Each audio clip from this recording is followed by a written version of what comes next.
gotcha. Thanks, Ernest. You saved me. I thought I was a goner. And welcome back to another episode of the EGg+CRAP podcast. I'm your egg-headed host, Corey Perkins. We're here with the hate hater, the couch potato, the TSA agent, the Sexy Alligator, Geoff Yearwood. Chomp, chomp, my brother. Chomp it on down. Guys, today we have a special guest, an actor, lighting director, cinematographer, production engineer, and film, TV, and concert production, and relevant for this podcast, Joey from Ernest Scared Stupid, Alec Klapper. Hey, what's up, guys? Hey, Alec. Thanks for having me out. Yeah, we got an interesting podcast. I'm actually joining you guys from sunny Costa Rica. It's actually getting dark, so maybe not sunny. Hot Costa Rica, humid Costa Rica. So if there's a lag or delay, apologize, but we'll try to figure that out in post. But anyways, let's get to the fun stuff. Geoff, you want to start off asking Alec some riveting podcast questions? Uh-oh. I'll gird my loins. All right, let's get ready. No, I really do appreciate you being with us. I mean, we had some great conversations at Ernest Day. I remember talking to you last year and then again this year, and you've got plenty of good stories to tell. But, of course, right off the bat, you were one of the kids in Ernest Scared Stupid. I mean, we all love that movie. I mean, everybody can argue about what their favorite movie is, but a lot of people, would say Ernest Scared Stupid is the best of them, and including this guy. So I wouldn't argue. What was that experience like for you? Well, I guess that's a loaded question. I can probably start with saying that growing up in Nashville, I was very aware of the Ernest franchise and seen, Ernest Goes to Camp, Ernest Saves Christmas, and so was definitely, and Ernest Goes to Jail. So when that movie came to town, my dad was an actor and happened to have, I believe he had the same agent that Jim Varney did. And wow. When they came to town, they had a cattle call, which, if anyone doesn't know what that is, it's just an all call for anyone who wants to come audition. And so I heard that they were auditioning for that, and my agent set up a time for me to go and audition. And I went actually and auditioned for Austin Nagler's part, which I did not get. And Kenny, right? The main yes, kid, Kenny. And did not get that part, of course, but I got a call back and asked if I would audition for the part of Joey. I'm like, well, sure, why not? Not going to say no to, getting to audition for another part of the movie. So went in for that second audition, and I think I got a third callback. And in that third callback, they actually did a wardrobe test. That was a big deal. Because if you're doing wardrobe, then they're seriously considering you. And I knew that they were considering one other person, and I don't know who that was. So after that audition, a week went by and we didn't hear anything. And I had this very, tough decision. My dad gave me the whole talk, sometimes you get the part, sometimes you don't. And that's part of being an actor. You have to get used to putting yourself out there and letting that pass by and having your ego shattered. You try not to have an ego at all, and then just be okay with the not getting the part. So 2 weeks went by and I didn't hear anything, and I was definitely sure nothing was going to come of that.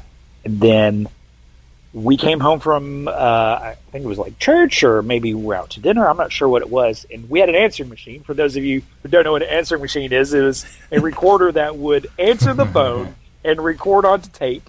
And we played back our messages, and it was the Ernest production team saying, hey, we just wanted to call and let you know that we think Alec would be perfect for the part of Joey, and he has the part.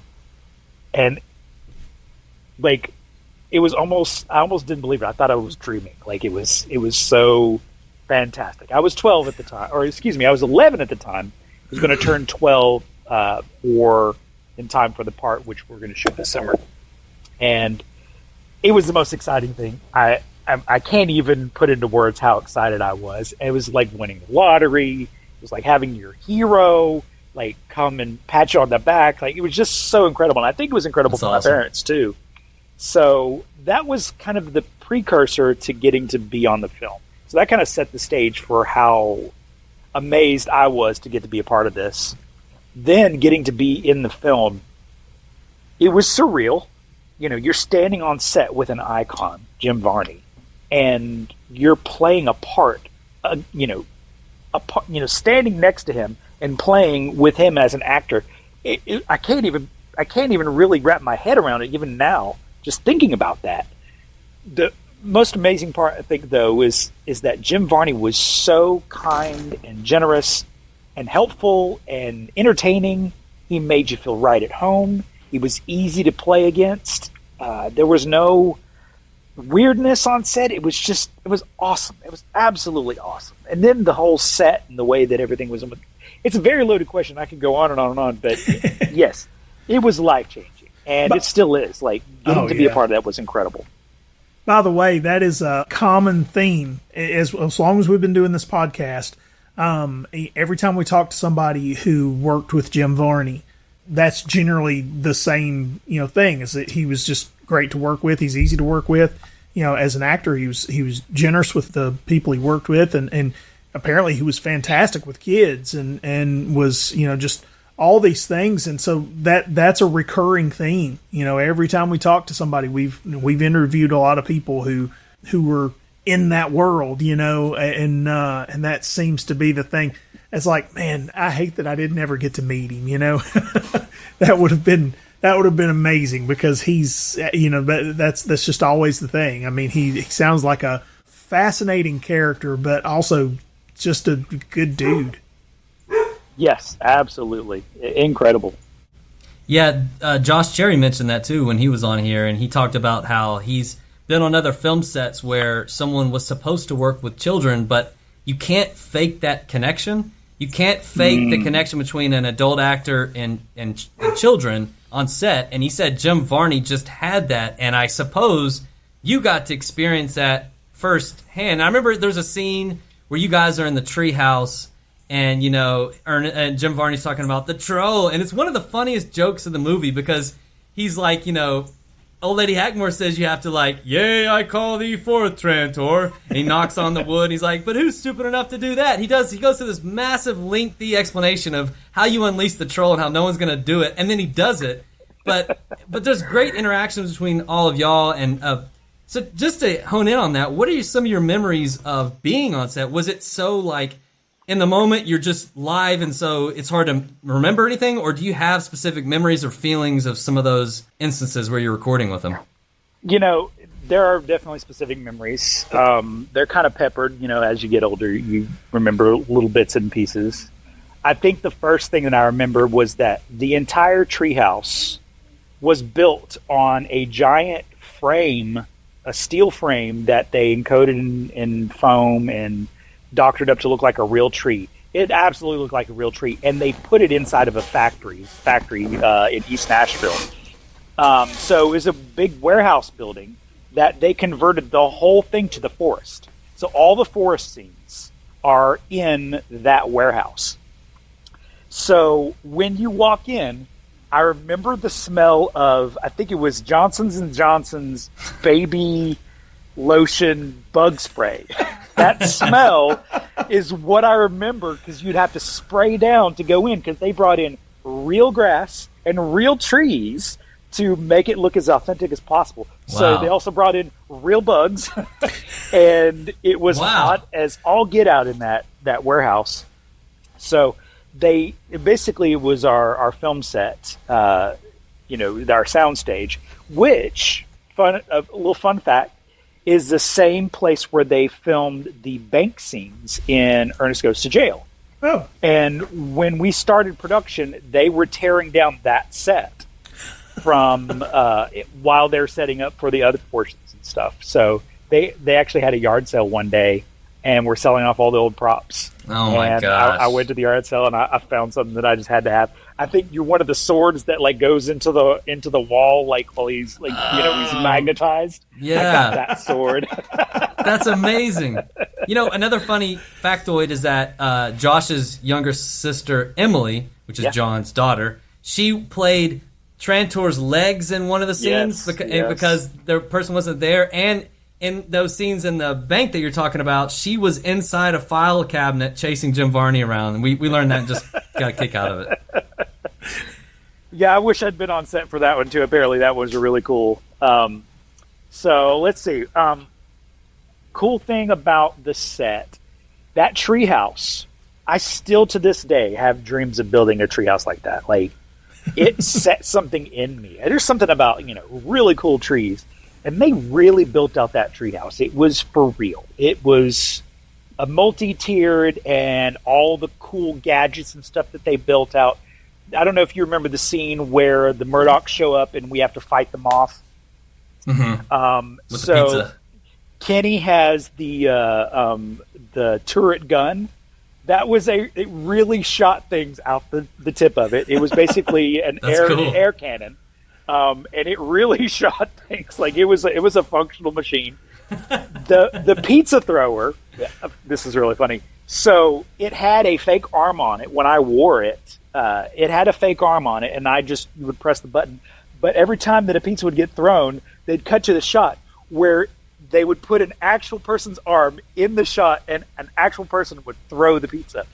So that was kind of fun. Interesting. And then, do you remember the scene where we're building the treehouse and Joey has a remote control to control the air drones? Like, we have drones now. I keep thinking about that. Like, we're building a treehouse with drones, and we now have those. That's like a normal thing. John Cherry predicted the future. I guess so. That was a really cool day on set because we actually shot a lot more than made it into the film.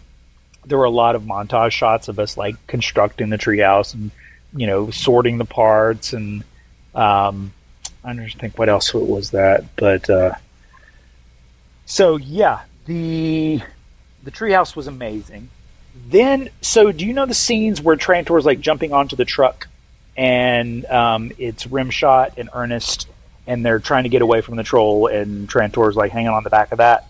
Yeah. Oh yeah. So they had a track, a dirt track road that went the entire circumference of the warehouse, and that was where they shot all those scenes. So the rock walls on the side and everything. So that was all shot inside. So yeah, it was just the most amazing thing. You're walking in. Like, I know, like hearing other actors talk about their experience on set. Major films. Like I've been watching stuff with the Odyssey coming out and talking about what it was like to shoot that, and how Christopher Nolan does everything practical. And it really does set the stage, no pun intended, for the actor to fall into the part.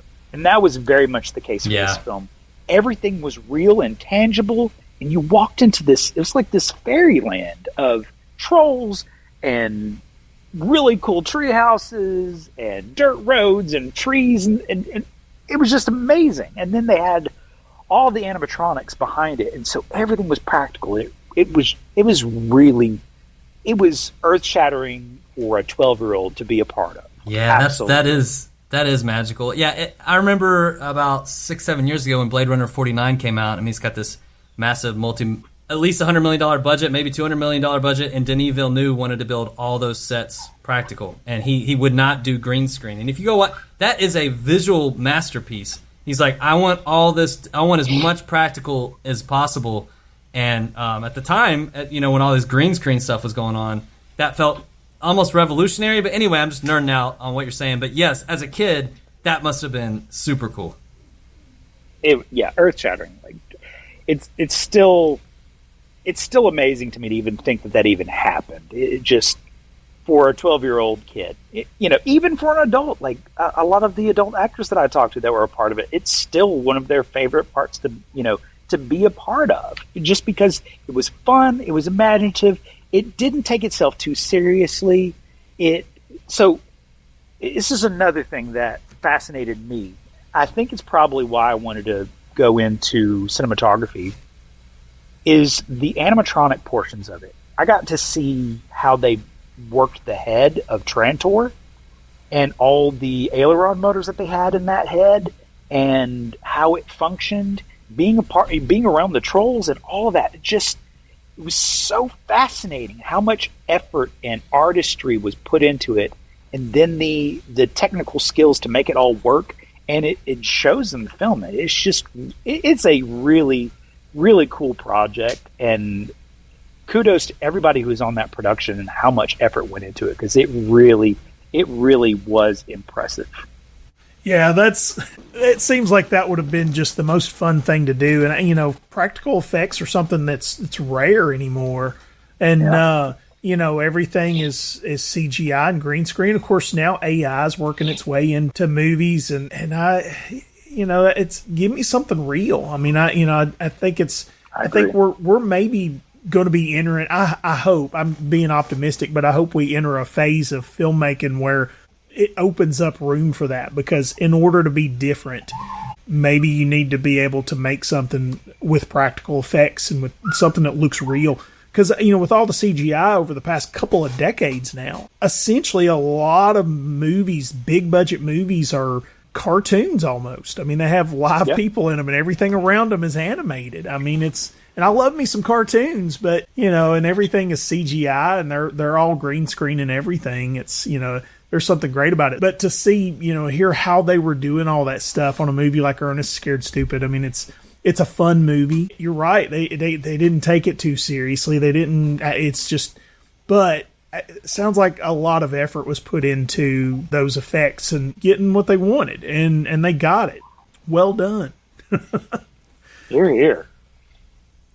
Alec, have you heard of people saying that when they were a kid, when they saw Ernest Scared Stupid, it scared the crap out of them? Because, it is not just a few, it is a lot of people. People who saw it when they were kids, you can go out the internet and read the blogs or whatever, but a lot of people are like, man, that movie, and it scared me. It scared me as a 10-year-old or whatever I was, and I remember being out front of my house, and I'm like, I've got to make a beeline to my front door, because if I don't, Trantor is going to come get me. And by the way, that all speaks to how good those practical effects were.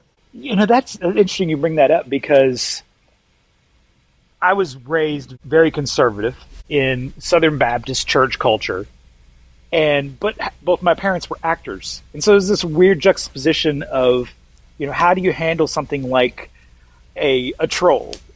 And it being that scary, it was this weird kind of, the movies are actually quite scary if you think about it. Even though it's fun and entertaining, it does have a serious quality to it. And I think for me, because I was a part of it, I knew it was not scary, but I recognized how scary it can feel. And the music and everything, and just the beginning scene, when they're in the past, that was pretty serious. You're going, oh, is this going to be funny, or is this going to be really, really scary? Yeah. But then, the scene where Trantor is trying to coax Kenny out, and he's using, he's throwing voices and stuff. That was really creepy. They chose some creepy stuff to do. So, I heard that there was some backlash with Disney about if it was going to be too scary. And I don't know if it was too scary, but I can definitely see that it was riding that line for sure. I'm pretty sure that was part of one of the main death nails into why Disney canceled the contract. Because John Cherry and company, they had a contract for 2 more Disney movies. So they signed a 3-picture deal, and then based on the success of Camp, Christmas, Jail, here's 3 more pictures, and then they made Stupid, and then they cut it. And it, to me, is just, because Ernest is my favorite kids movie franchise of all time, and I could nerd out about the reasons why, but then we wouldn't be interviewing Alec anymore. We've already had episodes of doing that. But it just drives me crazy because I'm like, what could have been? Because I feel like Ernest Scared Stupid is right when they reach the pinnacle of how you film and build stories around Ernest. Like, they use the undercranking, I think, where like they slow down the frame rate in some of the scenes where it makes Ernest look more like a cartoon. They just really figured out this is how you make Ernest, and right when they did, they pulled the rug out from under the franchise. So, yeah. I heard a story. I don't know if this is accurate, but I think John Cherry was in the midst of filming when they pulled the plug, and that he just lost his mind. Because can you imagine, like, having that, agreement, and then, we're going to change our mind because we don't like the way that you're going with this. Like, that's the thing about the film culture, is it's a miracle that any movie ever gets made, because at any point it could be, it's not the right time, or we've got a competing movie that's going to be coming out at the same time, so we're going to have to shelve this one to make sure that we get it the right distribution and make sure we have the right audience. So many factors go into it, and I just can't imagine being a director and having that happen. That must have been so hard to deal with. I can't even imagine. I'm actually in multiple screenwriting groups, and there's one where there's actually a guy from Nashville. I don't want to put his name out because I don't know if he'd want me to. But ironically, he's from our town, and he's had success in Hollywood with writing and producing and stuff. And he was saying in this group that he just wanted to let all the other screenwriters know, like, this is Hollywood. I wrote this script. It got taken, passed around Tinseltown. It got produced. They made big attachments. Big name actors you would know were attached. They were excited. They're getting ready to go. They're ready to start the movie, and I get a call the next day. It was on a Friday. They're getting ready to start, and on the Monday I got a call saying, we canceled it. And he's like, just be prepared for that, screenwriters, because that's the industry you're trying to get into. So a little side note. When I was in Los Angeles, I went to film school and studied cinematography, saved my internship for the very end, and moved out to L.A. With my internship. And on my way out to L.A., my internship got canceled. And so it forced me to have to figure out what to do. And I ended up, it was quite depressing. I get out to LA, I was staying with a friend and trying to figure out, what am I going to do for my internship? So I went to the library and found the Production Bible, which is every production company in Los Angeles, and went through every production company I could find and found 50 that had produced some films that I respected or thought were really cool or would be impressive to work with. And then cold all 50 of them. The thing about LA is production companies don't have answering machines, at that time, or answering services, because they would get berated and they couldn't handle the volume.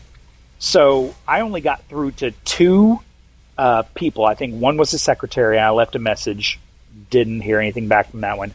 And then actually the phone tree of one other one, I managed to press a number and got somebody's voicemail and left a voicemail. Didn't hear anything for 2 weeks. And then by sheer chance, got a phone call from a producer that said, I don't know how you got my number. I don't even work there anymore. I started working for another production company. Why don't you come out and interview? And I actually ended up getting that, which is sheer luck. But then even while I was working for that production company as an intern, I did script coverage. So you're reading scripts that get submitted. And it's amazing how many scripts get submitted that are not good at all. they're really terrible. And that's why they give it to the interns, because you just got to read all this and get, mark it up and let them know if this is worth a second read, and if not, And I think I probably read through about 15 or 20 scripts, out of one of which I actually recommended to go to a second read. And it's just, it's a miracle that films get made at all, because it is a grinder, let me tell you. I find myself just infinitely fascinated by all the stories coming out of Hollywood movies. There's, for one, these almost like parallel universe scenarios of, well, somebody was supposed to have been the lead in that movie and they weren't, and then that person got it, and then you're left thinking, well, how would this movie have been different? Would it have been better, been worse? But then Ernest Scared Stupid would have been way worse without Alec as Joey. We'll say that. That's right. I carried that movie. That's right. That's right. But, you get beyond that and see all the stuff that never goes anywhere, or a really good project that gets canned for some reason that has nothing to do with the art. And so I just find it fascinating, constantly hearing stories of things that, just go sideways, and, or a movie gets made, and by the time it's done, it's nowhere close to the script that was written. They keep changing stuff, and because some producer's girlfriend wanted this, or, right? It's, oh my gosh, the backroom deals and how people get it's crazy. They call it show business, and it really is this weird juxtaposition of art form and business, and anything is possible. You never know what's actually going to happen. Right. It's crazy.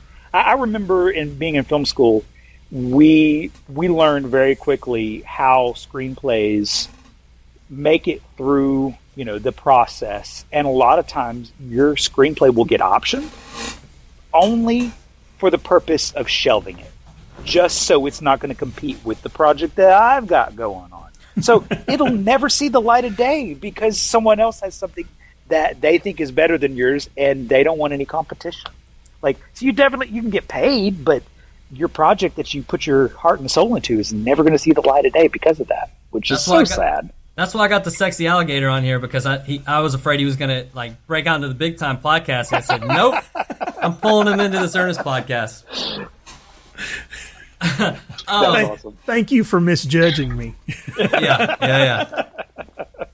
And just to go back to the Ernest Scared Stupid thing, you've said a lot of stuff that I've already had questions and then forgotten, but I think the listeners would probably want to know what some of your memorable interactions with Jim Varney were. Do you have any specific memories of interacting with Jim and what that was like?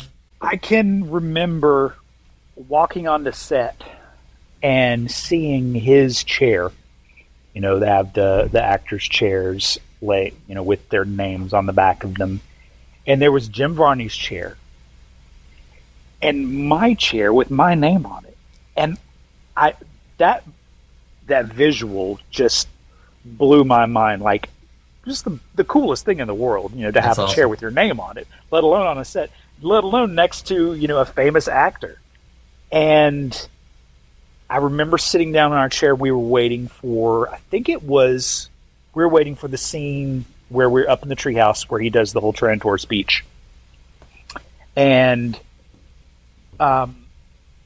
we're just bored and sitting there waiting for our time. I guess they were maybe moving camera or something. And he was just entertaining us. And he was doing this thing with, do you remember from Ernest Goes to Jail, where I can't remember who was his arch nemesis, his doppelganger. I can't remember what was his name. Nash. The character Nash. That's right. Yeah. Nash did this thing with his fingers where he had the coin and he would roll it over his fingers like that. Yeah. I saw Jim doing that. And I'm like, how do you do that? And he's like, oh, here you go. And he just jumped right in and put the coin in my hand. Was like, show me how to do it, and giving me tips on how to do it right. I thought that was the coolest thing in the world, that he would, number one, take the time to, show me how to do that, but also that he wasn't, inaccessible as a human being, that he could come down to a kid's level, but never spoke to you like you're a child. It was like you're just, one of the crew. It was very, very important to me, and I still remember that to this day.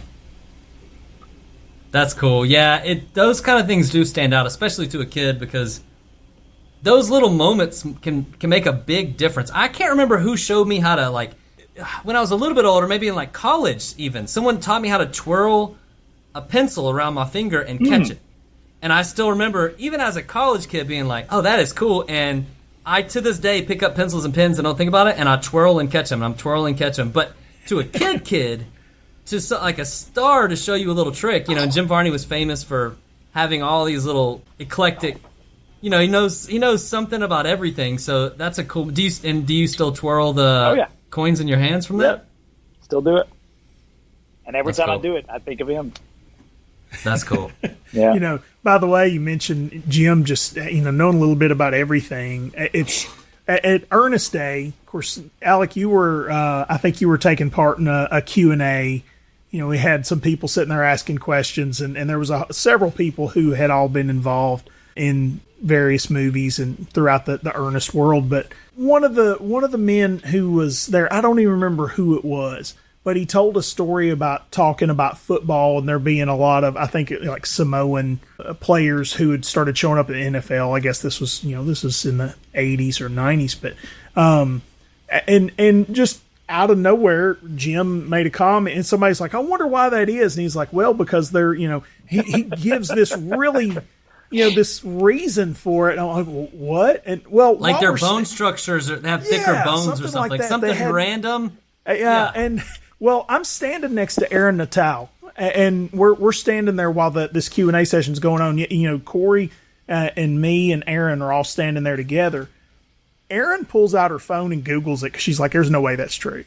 And she pulls it out and goes, "Look!" She shows me her phone. And it's like, it was true. So what the most obscure thing, but apparently Jim had been reading something. Apparently he was always reading something, and just learning these oddball facts, really obscure facts, and he somehow was able to recall this stuff. And this comes up in conversation, and he has a relevant fact to share that nobody else knows. His reputation was incredible. I remember my dad telling me, so a little bit of backstory, if I may. My dad was a character actor in Nashville. He went to college to be an actor in Chicago, and in the mid-'70s, I think, the film and TV production commercials in Nashville was top tier. It was an incredible place to be. And so he made the decision to move to Nashville and was a very, very prominent character actor for commercials and for radio and various in acting and plays and stuff. But he would go to a lot of auditions, and there was a stigma. He told me, he said, if you showed up to an audition and Jim Varney was in the room, you would leave because he was going to get it. Like, he just had that ability. And my dad, tooting his own horn a little bit, he said, but if I was in the room and Jim wasn't, then I was going to get it. So Jim actually knew my dad, and my dad knew Jim, but on just running into each other, not like best buds or anything. So I definitely knew a little bit about him before we were part of the film, which I think it made it all the more impressive to be there and a part of it. And it wasn't anything like, special treatment or anything like that. I definitely had to do my part. Cool little tidbit. And I can't remember her name, and I apologize. Hopefully someone's going to fact check me. The nurse from Ernest Goes to Camp. Victoria Racimo. Nurse St. Cloud. She was my acting coach. Oh, wow. When I was on the phone. Wow. Yeah, I know. Okay, so can I cut in right there, because you've just touched on a subject that's been a micro theme of this podcast for me, because here's my little Victoria Racimo backstory. I went to Ernest Day in 2016, 2017. I was in kind of a low part of my life. Some difficult things were going on. I was not in a good place. There was a lot of things going on. So I went to that little autograph line, and she was there, and it was amazing that she was so present with me, and she sat there and talked, and I almost felt like she could sense it, and she was going to give me the gift of her presence, and she sat and talked. She was so worldly and intelligent, and she had no clue that she gave me something that made a lasting impression on me from a micro interaction, and it stayed with me forever. And then I never got to tell her, as this whole process continued, and she passed away. And then I found the book Keeper of the Clown by John Cherry, and she signed it to me or whatever. and it means so much to me. And so then I started thinking, like, I want to learn more about her. So the stories I get from her about her is that she was just warm, just beautiful person to everyone. And so I would love for you to expand on that, because that's something I've been wanting to get someone to tell me more about. You give me goosebumps. Like, it was almost like she could, like, peer into your soul.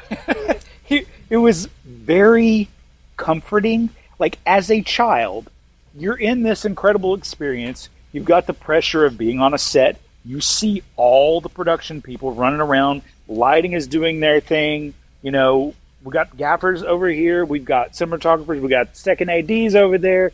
First ADs yelling things out. You know, set deck is taking care of this. You know, everything is happening. And she's there to ensure that you understand how to be your character, that you've got the lines down, and almost like a spirit guide, not to demean anything. Like, she had this quality about her was so comforting. It was impressive. And I didn't even really think about it until you brought it up, but you're absolutely right. Like, I felt like I didn't have to worry about anything. She had my back, and she was going to ensure that I was going to be the best I could possibly be on camera. And that's absolutely what happened. You know, I'm a 12-year-old kid. You know, working with kids is tough. You know, I'm not like I'm not going to get an Oscar for my performance or anything. But you should have. They robbed you. Thank you. They robbed you. You know, there's that old adage, you know, don't work with animals, don't work with kids.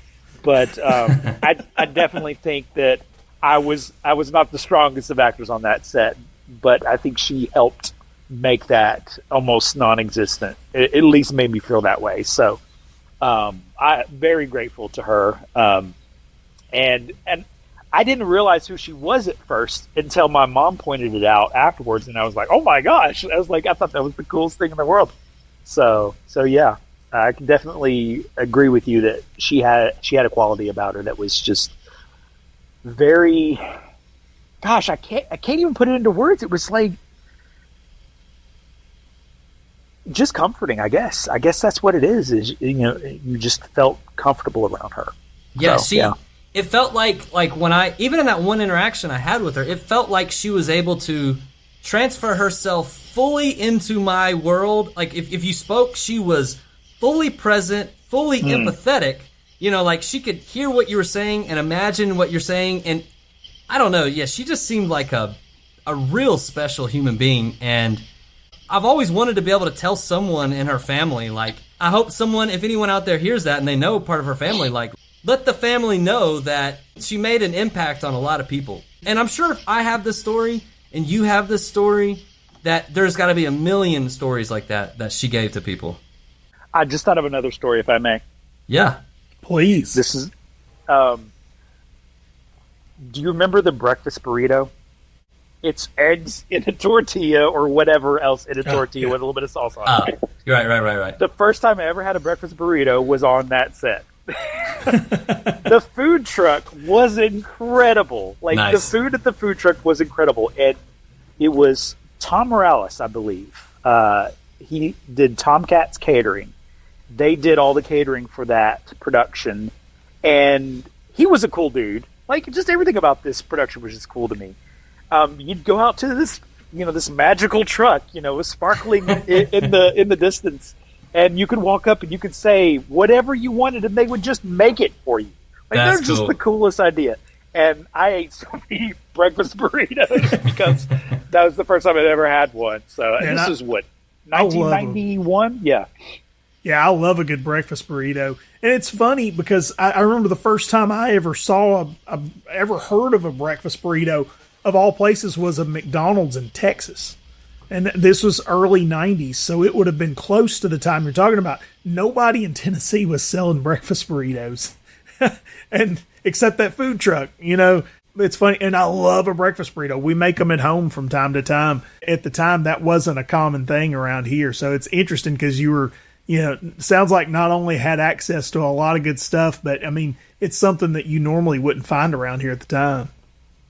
You still with us, Alec? I think we might have some technical difficulties. maybe your breakfast burrito story just hit him so hard he can't even speak. It just tastes. There he is. So sorry, my battery died on me. Oh, no problem, man. No problem. We kind of thought that Geoff's breakfast burrito story was so moving to you that you just couldn't even reply. You had to go get some food. Oh, man. Yeah. So, I was going to tell you, Tom Morales, he bought up the, what is the name of the restaurant? It's out by Leaper's Fork, Loveless Cafe. He bought up Loveless Cafe and rejuvenated it, took it to the next level. So if you've never had Loveless Cafe, so good. But yeah, so that was the whole breakfast burrito story. That sounds good. Just the things that being a part of that film inspired. In fact, I was actually working on a soundstage later on in life, and we were. What was the name of the soundstage? It was... I can't think of it. There was a poster on the wall when we were at craft service, and it was from Ernest Scared Stupid. And some of the production guys, old school production guys, were like, "Oh, hey, man, you remember working on that film?" And they're talking about Ernest Scared Stupid. I'm like, oh, they don't know. So I had to tell them, I'm like, I was actually in that movie. And they're like, what? So it's kind of like this whole, still reconnecting with people. Just the tentacles that movie had in Nashville and how many people were part of it, how much it meant to so many people. It just keeps going and going.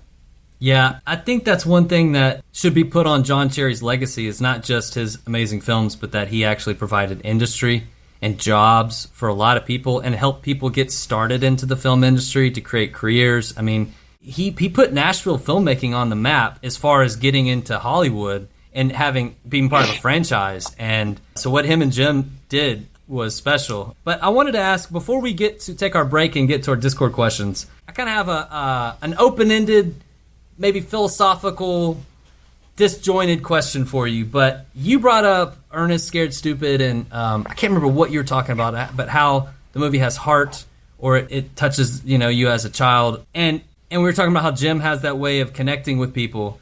And then when I think about watching Ernest Scared Stupid, even now, over and over again as an adult, and I wonder if even Geoff feels like this because he might not have thought it was scary, but I wonder if the story touched Geoff in this way too. But like the arc of Ernest's story in that story is that because he had the heart of a child, he was able to stop Trantor. And that's really Ernest in essence. And in psychology, you learn that having a connection to your inner child is actually a really powerful thing for adults to do, because adults get older and they go through trauma and then they forget about it. And then you go through therapy, you end up working on how do you get in touch with and it's so cool that that's actually what Ernest does, and I think that's some of the power of Ernest. So that's a lead in to say, are you able to watch Ernest Scared Stupid? Are you able to feel any of those things from yourself when you watch it, or because you were in it, can you not watch it? How much were you in it? How much do you get people talking to you about the movie meaning something to them, or how it touched something inside of them? Or for you, do you not get that much of that? Because it's Johnny Depp, I don't watch my own films. Can you even watch it without seeing yourself? I love watching the movie. For me, because it reminds me of an amazing time in my life. I love watching it with people who appreciate it and they enjoy it as well. It's so odd. I can only imagine being, uber Hollywood actor, known wherever you go, what that does to your psyche. I can only imagine that has to be difficult to stay human.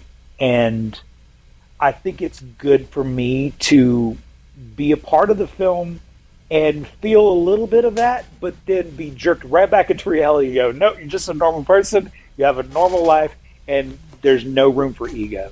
And I think watching that film, because it's not like, Oscar-winning award performance or anything like that.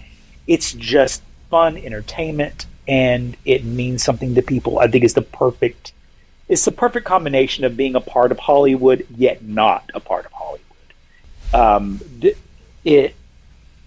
It's weird because I can only imagine it's easy to get an ego being in Hollywood.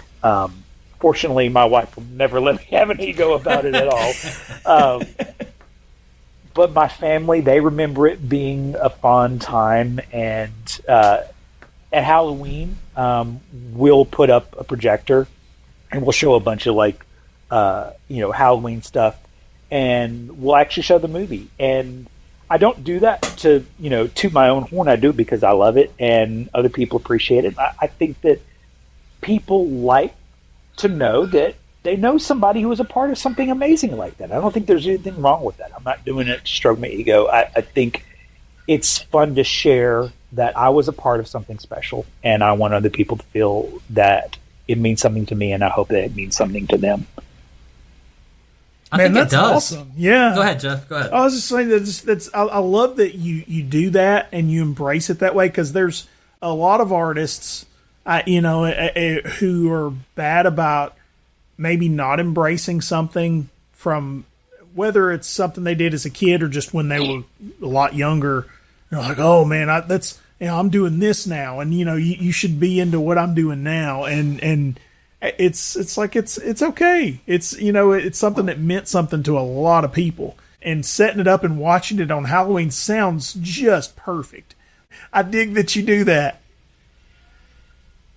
It means something to me, and I will say, growing up, being a part of it, I felt guilty for being a part of something special, and I was afraid to tell people that was a part of that, because I was afraid that maybe they would think, I was, being that Hollywood character type of, I'm too good for you or anything like that, and that's not it at all. And I wish I had embraced it more, but you don't want to be embarrassed about something that you're proud of, and at the same time, you don't want to come across as being too good for anybody, because that's definitely not the truth. And I think it's special, and I think you should be able to, celebrate other people and celebrate something that is fantastic, regardless of your part in it. For sure. I mean, there's one thing to say, I'm better than you, I was in this film, but it's another thing to say, this was such a special experience, I love it, I want to share it with other people, and I want to share it with my kids because it's part of my life. I mean, I can remember when I was a kid, my granddad in Selmer, Tennessee, if you guys don't know where Selmer is, it's in West Tennessee, it's a little bit of nothing, and he would tell me the same story about how he would go to the square, look at this house right there, this house used to be, over and over, because people like to share what's special to them, and you happen to be part of this film, which actually, meant something to a lot of people. What an amazing thing to share with your kids. I can't wait to, if I ever have kids, if not, then I'll share it with my dogs and my cats, but I can't wait to have this graphic novel, and just say I'm part of this thing. It's not because I feel better than anyone else, it's because it feels special to me to be part of this film franchise that meant something to me. And by the way, Ernest Scared Stupid is a genesis of that. Like, Ernest Scared Stupid was one of these seminal movies of my childhood that, connected with me in a way that was like, oh my gosh, this is so special. And this just, it just took my imagination and my creativity and gripped it and just took it to another plane. And that's why I'm here talking to you.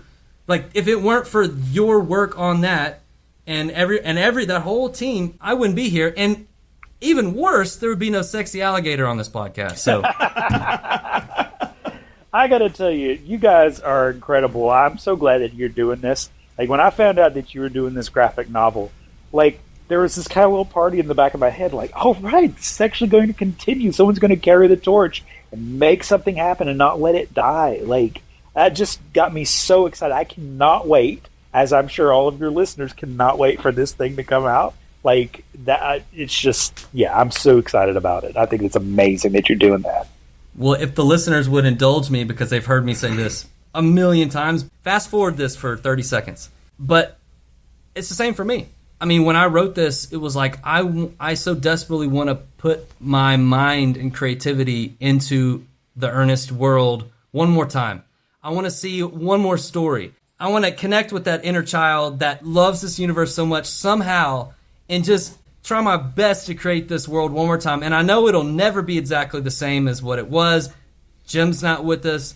But we did try our hardest to replicate the vocal rhythms and to try to make it as accurate as possible. But I know it'll never be that. But if people can just forget where they are for a minute and forget their inner critic and forget their troubles and get lost in the story, and if there's moments where they go, that's Ernest. Like, if they can feel that, I'll feel like I'll have done my job. And even though I know the story and I've had to read it and edit it and I know every page, my plan is still, lock the door, phone on Do Not Disturb, turn the lamp on, and just sit down and be like, I'm going to read this for a couple hours, and that is my fantasy still. And so, yes, that is the goal, and I hope some people can connect with it like that, right? That's the goal. Well, if I can just piggyback of what you said, I think it's genius the way you're doing this. Because if you try to do a sequel in live action, it's going to be hard to replicate what Jim was capable of doing. Right. His abilities were so unique. It'd be very hard to have somebody fill his shoes. So going the graphic novel route, I think, is brilliant because you're able to suspend your disbelief with that medium. And I think I'm guessing because I haven't read any of it, but I think that medium is going to work really well for what you're trying to do. And I hope that it is super successful. I can't wait for it. Yeah, thank you, man. I feel the same. Like, that's the craziest thing is, like, I feel the same, so I appreciate that. And it does make me feel good to hear someone like yourself that was part of the movie that inspired. By the way, you're going to see Ernest Scared Stupid in the story because you're going to see some of the structure and stuff that happens. It's got a lot of Ernest Scared Stupid in it. It's unavoidable. It's kind of Ernest Goes to Camp. It's got the pathos of Ernest Goes to Camp in it because me and Geoff have talked about how, in this podcast, how magical it is in a sad way when Ernest sings Gee, I'm Glad It's Raining. Like, there is not a person... Exactly. There's not a person that I've ever heard talk about that doesn't go, oh my God. And there's something so terribly moving about this childlike character that has to go through something difficult. And so I've noticed, and even I won't say his name, but even one of the actors on Ernest Goes to Camp at Ernest Day one year, he started talking about that song, and he broke up, and he's basically started crying, talking about it, and I was like, oh, that's not just me, that's everybody. And I noticed this thing, so Ernest is going to have to go through some trials and tribulations, but he's still going to be Ernest, but then it's got all the, like, spooky zaniness of Ernest Goes to Camp, and I tried to mesh those together, so you'll see that in the story. God. You bring up that, Ernest Goes to Camp. The fact that he did a musical number in a major motion picture is so strange, and yet it worked so beautifully. Yeah, you're right. Like, to see his, Jim's ability to play the goofball, to play the idiot, but with the heart of gold, like, that's a perfect way to do it. And like, getting into the psychology side of things, if you say something to someone versus singing it to someone, it has a whole different meaning. If you sing something to someone, it's almost guaranteed you're going to get through whatever it is. I think it's Mel Tillis, if I remember correctly. He's a country music singer that had a unfortunate, I guess it was a disease where if he got angry, he lost the ability to talk. But he could sing if he was angry. So He would have to sing whatever he was saying.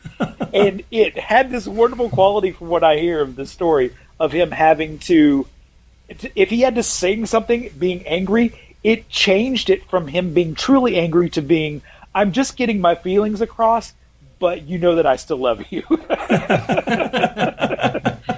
And like, the fact that they chose to do that was risky, I'm sure, but I think it was brilliant. And that's just another testament to how amazing they were in what they came up with, and Jim's ability to deliver on that, and his latitude as an actor to be able to be all of those things. Yeah.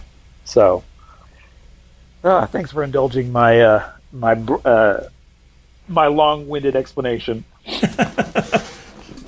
No, thank you for sharing. It's it's I could sit and listen to some of these stories all night long. My wife might not like it much, but but I Mine could listen either. to it all night. Yeah, my wife can't stand it either. She's like, "Oh, will you please stop talking about that?" Last thing I'll say before we break for part 2 is I just think what you said is exactly right. And that's what I want people to understand out there that are like, not that are listening or out there, whoever's listening or tuned in. I want to spread the word that the Ernest character, what's behind it, the character is genius. It has lots of depth and layers. It's not just a goofy, there's heart, there's all kinds of layers to this character. And then there's the performance of Jim, and then we talked about this at Ernest Day.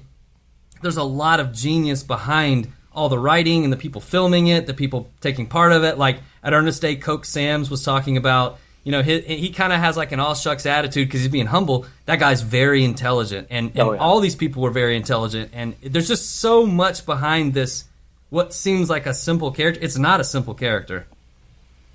What an amazing scenario where you had all the stars aligning to have that group of people be able to create they did what they had: the children, the Saturday morning TV show, they had the cartoon, they had multiple episodes of the Ernest movie series. I know that Ernest, it was ironic when I moved out to LA, I saw Ernest on billboards in LA, and I'm going, I thought growing up in Nashville, it was just kind of like a Southern thing. I had no idea that he was like worldwide. And then I had someone I met a few years ago tell me that they grew up in Thailand, I think. And they knew that movie and grew up watching it in Thailand. Incredible. I'm going, how is this possible? Ernest was just worldwide. And I think it speaks to something about him getting right to the heart of things, and he's unassuming. Everybody can feel like they're not stupid around Ernest because Ernest makes everybody feel normal, and I think Jim did the same thing. At least that was my experience. So, yeah, I can't say enough good things. I'm so grateful to be a part of that project. I think that's the perfect note to end part 1 on. Alec, you said if you sing things, it really touches people emotionally more than if you say things, so we were going to take a break on part 1 and come back after this for your Discord questions. Let's do it.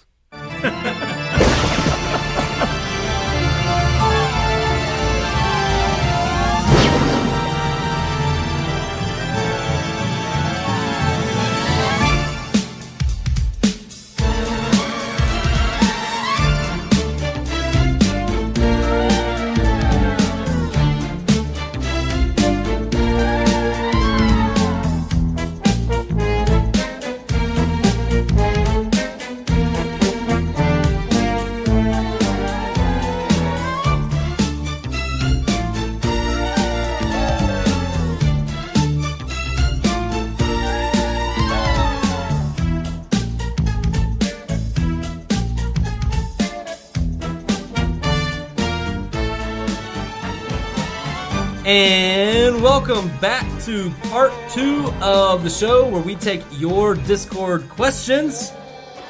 Jeff, we got a different person than Jen M today. We got Skycast. You want to take the first question? Yeah, which kudos to Skycast for squeezing in there before Jen, because she's always, right on top of it. But Skycast says, who was more scared, Ernest or the kids? That's a good question. Ernest has this weird ability to be courageous and scared at the same time. And I think the first few kids were just straight up scared, but I think Kenny fed off of Ernest's ability to be courageous and rose to the occasion. So that's kind of a mixed question for sure. True. Good answer. Yeah, great answer. Yeah. All right. Jen M comes in with the second question. Hey, Jen. What up, Jen? And she says, for the scene when your character, Joey, and Trantor meet for the first time, did they warn you first at the time, or did you go in blind? Because that had to be scary to witness Ernest's voice only to be fooled by Trantor. So, I'm going to have to break the fourth wall on this one. I think the scary part is Joey having to walk through the forest. I think that is the most scared that he has to be. And that scene, a really cool background to that is that was my audition to get that part. John Cherry had me out in the back lot, in the gravel parking lot, and he made the frame of a camera lens with his fingers and pointed at me and said, I want you to walk towards the camera, and the camera's going to walk backwards, and I need you to look from camera left to camera right, but never look into the lens. That was my audition. If I couldn't have done that, I probably wouldn't have gotten the part. But Joey has to walk through the forest. He has to be super scared at that point, but then he falls down the ditch. And all it was Trantor's arm, unfortunately, that Joey had to see. So he had to manufacture being super scared in that moment. So I actually didn't get to see Trantor at all. It was just an arm. And I had to imagine the rest. So, but I did get to see his costume, so I had an idea of what he looked like. That scene, you fall down like a 2-inch slant. It's It funny. was a gully. It was not even. I couldn't even kneel down in it, but the angle of the camera made it look like it was really deep. Yeah.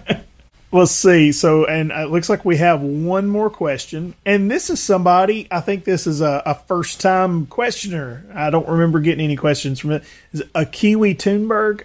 My apologies if I'm saying it wrong. But by the way, it's similar to something we were talking about earlier, but I think there's probably some bits here that we didn't cover. It says, this might be a dumb question, but was it supposed to be scary? Because it terrified me as a small child. I think I was 9. But my husband thinks that the silliest thing ever that I was so scared and it wasn't supposed to be scary. I think you are absolutely right. It was scary for little kids, for sure. I was at the age of 12, and it's right on that mark of I'm scared but not quite scared, and I'm going to pretend that I'm not being scared. But if I'm truly honest, it was definitely not for small kids, and I think that was a tricky part of that whole concept. Is we wanted it to be for kids, but it was just a hair too scary for those small kids. So I think you're justified in being scared for sure. Yes. Yeah, go ahead and tell your husband that you are not alone. We've actually been talking about that all episode. And also, if you go back to our old Ernest Scared Stupid episode, me and Geoff talk about that at length, and I remember Geoff talking about that. Look, man, that's one of the cool things about the film. If you're going to be scary, well, be scary for kids. Like, don't dumb it down. You don't want to intentionally give kids nightmares, which it probably did give me nightmares, but in a good way. But don't dumb it down. Let it be scary. And, it's not just you. It's a lot of people out there that were like, as a kid, this terrified me, and I'm with you. I think Eartha Kitt helped with that, too, because she did not play it down at all. She was about as serious as you could possibly be. Coolest person in real life, but she definitely was a scary person in that movie. We've actually talked quite a bit about how much we admire Eartha Kitt. Yes. Oh, my gosh. Yes.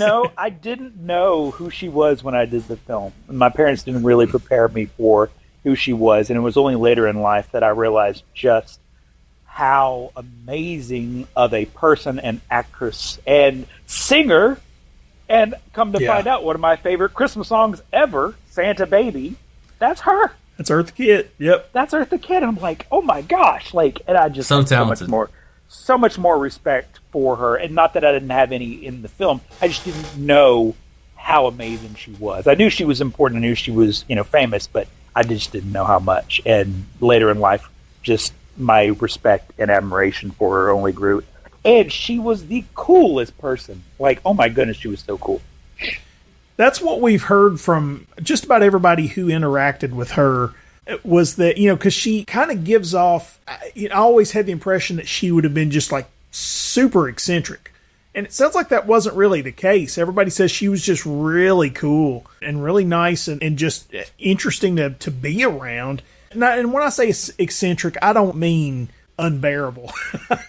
But I always had the impression that she must be an eccentric character. And sounds like that wasn't necessarily the case, And I've been familiar with Eartha Kitt since I was a little kid because I watched lots of reruns of Batman from the 60s. Yeah, so I knew her as Catwoman first, and then I learned about other stuff that she'd done, movies she'd been in, and music she made, and all that. So I was always familiar with her, and always had that impression. And it sounds like the impression is because she was so good at playing characters who were kind of out there. I think it just kind of fooled me into thinking that was her.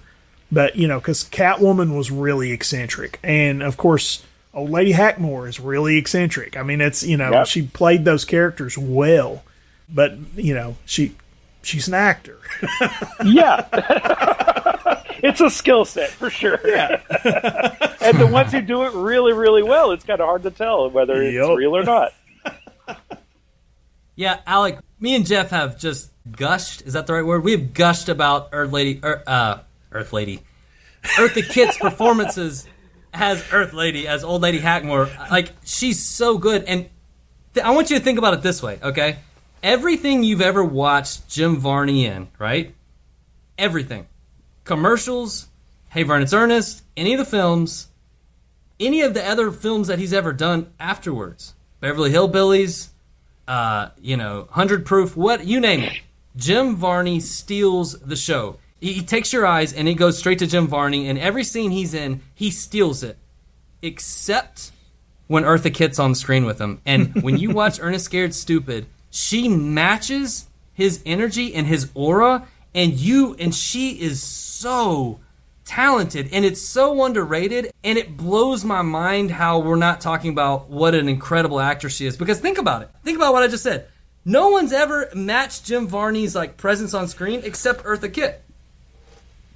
That is a really good point, and I have never thought about it like that. But something occurred to me when you were explaining that is that what makes Ernest work so well is that he has straight-laced actors to work against. It's his character stands out when he has something to play against that is normal and real, but not goofy like he is. And she just takes it that next level. My goodness, you're right.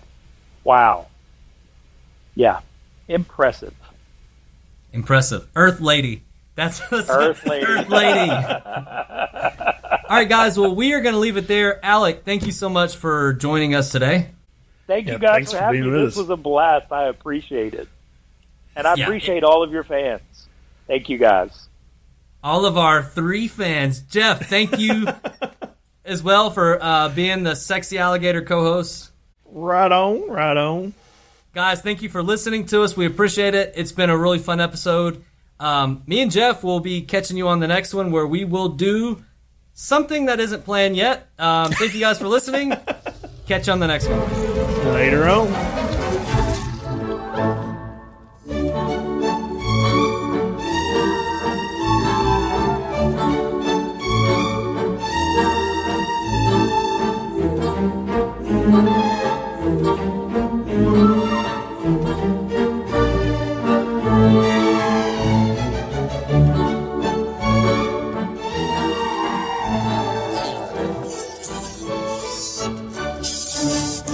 Later, dude. See y'all tomorrow.